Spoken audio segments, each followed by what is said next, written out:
ஓம் ஸ்ரீ குருபியோ நமக. ஓம் ஸ்ரீ மகாபெரியவா சரணம். ஆகஸ்ட் 22ஆம் தேதி வெள்ளிக்கிழமை நாளைய தினம் சுக்கிரவாரத்தில் வரக்கூடிய ஆவணி அமாவாசை.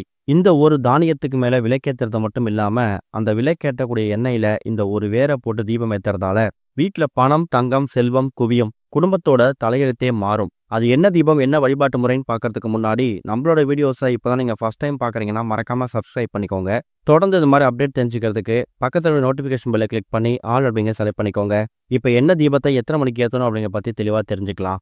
மாதம் வரக்கூடிய அமாவாசை ரொம்ப ஒரு விசேஷமான ஒரு நாள். அதுலேயும் அந்த அமாவாசை எந்த மாதத்தில் வருது அப்படிங்கிறத பொறுத்து அதோட பலன்கள் மாறுபடும். ஆடி அமாவாசை, மகாலய அமாவாசை, புரட்டாசி அமாவாசை இப்படி சொல்லிக்கிட்டே போகலாம்.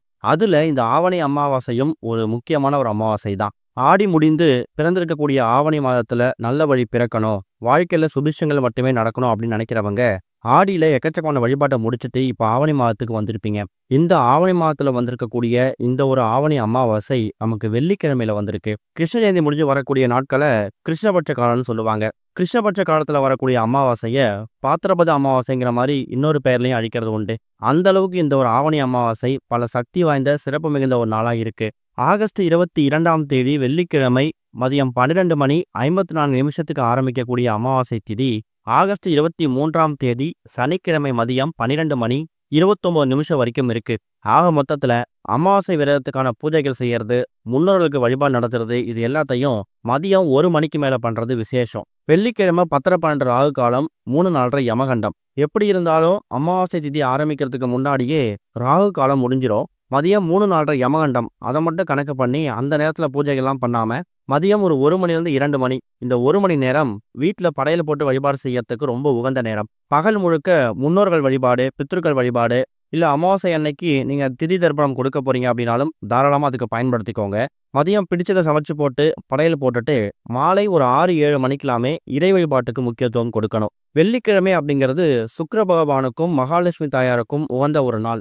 அந்த நாளில் வந்திருக்கக்கூடிய அதுவும் பெண் தெய்வங்களுக்கு ரொம்ப உகந்த இந்த அமாவாசை திதியை நம்ம தவறவிடக்கூடாது.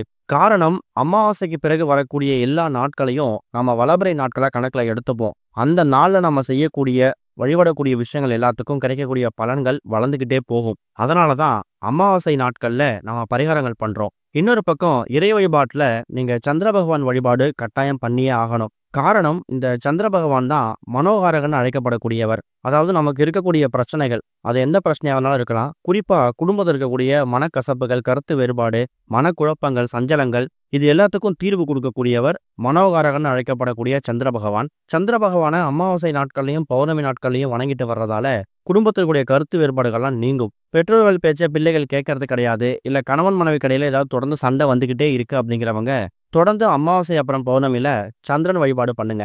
முடிஞ்சா குடும்பத்தோட கோவிலுக்கு போயிட்டு இறை வழிபாடு செய்யறது ரொம்ப முக்கியம். பகல்ல முன்னோர்களுக்கு படையல் போட்டு வழிபடுறது மாதிரியே மாலை நேரங்கள்ல பெண் தெய்வங்களுக்கு ஏதாவது நெய்வேத்தியங்கள், சர்க்கரை பொங்கல், கேசரி, ஏதாவது இனிப்பு செஞ்சு வச்சு அதை நீங்க பெண் தெய்வங்களுக்கு படைக்கிறதும் விசேஷம்தான். குறிப்பா குலதெய்வ வழிபாடு அமாவாசை அன்னைக்கு ரொம்ப முக்கியம். இதுதான் ஆவணி அமாவாசை அன்னைக்கு நீங்க இயல்பா எப்பவும் போல பண்ணக்கூடிய வழிபாட்டு முறைகள். இது போக இப்போ நாம சொல்லக்கூடிய இந்த ஒரு தீபம் உங்க வீட்டோட பூஜை அறையில இந்த நேரத்துல நீங்க ஏத்தி வைக்கணும். பொதுவா நம்ம இறை வழிபாட்டுல சாதாரணமா வழிபடுறதை விட ஒரு தீபத்தை ஏத்தி வச்சுட்டு வழிபட்டோம்னா நமக்கு முழு திருப்தி கிடைக்கும். தீப வழிபாடு நம்மளோட வழக்கத்துல ரொம்ப முக்கியமான ஒண்ணு. நீங்க எந்த கோவிலுக்கு, எந்த சுவாமி சன்னதிக்கு போனாலும் சரி, அங்க சாதாரணமா அந்த கடவுளை வணங்கிட்டு வர்றதை விட அந்த கடவுளுக்கு முன்னாடி ஒரு தீபத்தை ஏத்தி வச்சுட்டு நீங்க வணங்கிட்டு வந்தீங்கன்னா உங்க கோரிக்கை சீக்கிரமா நிறைவேறும் அப்படிங்கிறது நமக்கு இருக்கக்கூடிய நம்பிக்கை தான்.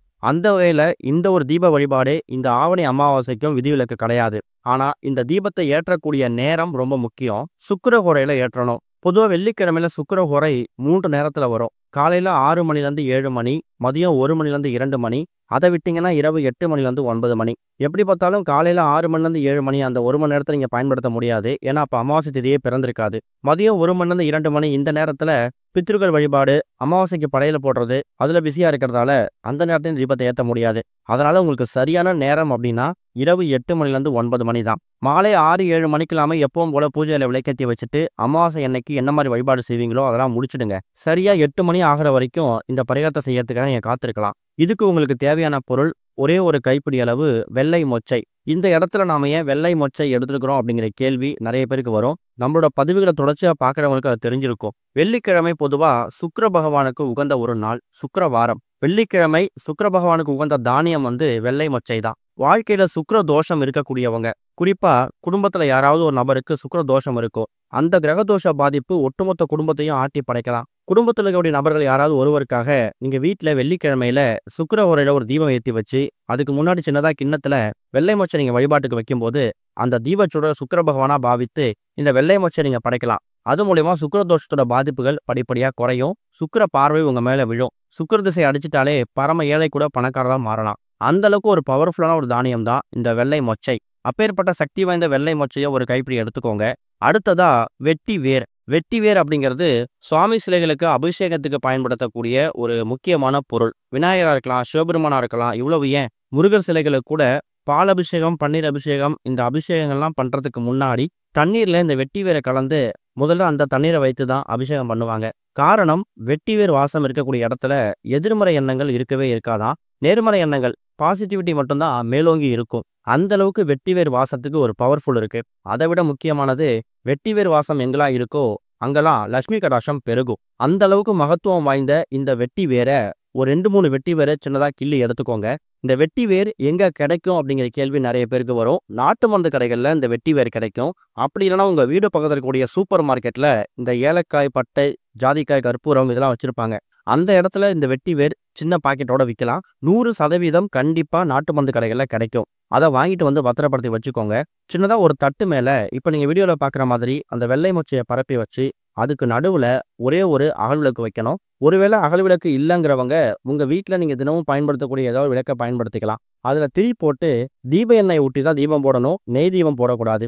அப்படி தீப எண்ணெய் ஊற்றி தீபம் போடுறீங்கல்ல, அந்த தீப எண்ணெயில அந்த குழி பகுதி, எண்ணெய் ஊற்றக்கூடிய பகுதி இருக்குல்ல, அதுல நீங்க வாங்கிட்டு வச்சிருக்கக்கூடிய அந்த வெட்டி வேற ஒரு 2-3 துண்டுகளா கிள்ளி அந்த எண்ணெயில, தீப எண்ணெயில போட்டுருங்க. அப்ப அந்த தீபம் எரியும் போது அந்த தீபத்தோட அந்த எண்ணெயோட கலந்து அந்த ஜோதி வருதுல்ல, அப்ப அந்த வெட்டி வேரோட வாசம் சேர்ந்து உங்க வீடு முழுக்க பரவும். உங்க வீட்டுக்குள்ள ஏதோ கோவிலுக்குள்ள நுழைஞ்ச உணர்வை நீங்க ஏற்படுத்திக்க முடியும். புதுசா யாராவது நபர் இல்ல நீங்களே வெளில போயிட்டு வந்தா கூட ஏதோ கோவிலோட கர்ப்ப கிரகத்துக்குள்ள நுழைஞ்ச மாதிரி ஒரு உணர்வு உங்களுக்கு ஏற்படும். அந்த அளவுக்கு பாசிட்டிவிட்டி கிடைக்கும். அதுவும் இந்த தீபத்தை எங்க ஏத்துறீங்கன்னா, பூஜை அறையில இரவு 8 மணிலிருந்து 9 மணி சுக்கிரஹோரை இருக்குல்ல, அந்த நேரத்துல சுக்கிர பகவானுக்கு உகந்த வெள்ளை மொச்சைக்கு நடுவில் வச்சு ஏத்துறீங்க. அது இன்னும் பெரிய பாக்கியம். ஆக மொத்தத்துல ஒரே நேரத்துல உங்க வீட்டுக்குள்ள லட்சுமி கடாட்சமும் பெருகும். சுக்கிர பகவானுக்கு உகந்த சுக்கிரஹோரையில சுக்கிர பகவானுக்கு உகந்த வெள்ளை மொச்சை மேல தீபத்தை ஏற்றும் போது சுக்கிரபாவோட ஆதிக்கமும் உங்க வீட்டுக்குள்ள அதிகமாகும். இது மூலயமா நினைத்து பார்க்க முடியாத வாழ்க்கை உங்களுக்கு சேரும். கஷ்டமில்லாத, கடன் இல்லாத வாழ்க்கை கிடைக்கலாம். அதை விட முக்கியமானது, ஆடம்பரமான வாழ்க்கை வாழ்றீங்களோ இல்லையோ, அத்தியாவசியமான எந்த பொருட்களுக்கும் பஞ்சம் இல்லாத நிம்மதியான வாழ்க்கை கிடைக்கும். இந்த தீபத்துக்கு நீங்க செலவு பண்ணக்கூடிய நேரமும் பொருட்களும் ரொம்ப கம்மி தான். ஆனா இது மூலமா கிடைக்கக்கூடிய பலன்கள் ரொம்ப பெருசு. இந்த தீபத்தை ஏற்றி வச்சுட்டு மறுநாள் சனிக்கிழமை அந்த வெள்ளை மொச்சையை காக்கை குருவிகளுக்கு தானமா போட்டாலும் சரி, நீங்க தண்ணியில விட்டாலும் சரி, அந்த தீப எண்ணெயில ஒருவேளை வெட்டி வேறு விழுந்துருந்துச்சுன்னா அதை அப்படியே செடி கொடிகள்ல கால்படாத மாதிரி போட்டுருங்க. இந்த ஒரு ஆவணி அமாவாசை அன்னைக்கு இந்த தீபத்தை ஏற்றி வச்சுட்டு உங்க கோரிக்கைகளை முன்வைங்க. குறிப்பா இந்த தீபம் எரியும் போது எல்லா விதமான கோரிக்கைகளும் முன்வைங்க. கண்டிப்பா நடக்கும். ஓம் ஸ்ரீ குருபியோ நமக. ஓம் ஸ்ரீ மகா பெரியவா சரணம்.